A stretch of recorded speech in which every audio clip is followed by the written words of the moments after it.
बेबादि लामा दं जेखौ नों गोथां लामा होननानै सानो, नाथाय बियो जोबनायाव थैनायावसो दैदेनलाङो।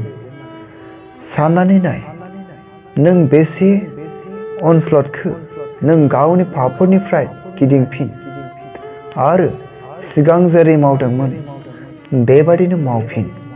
नोङो गावनि पापफोरनिफ्राय गोसो गिदिंफिनाब्ला आङो नोंनियाव फैनानै बे जायगानिफ्राय नोंनि गासाखौ लांगोन। सोरबाया खोमा दंब्ला जिउआ मण्डलिफोरखौ मा बुंदों बेखौ खोनासंथों।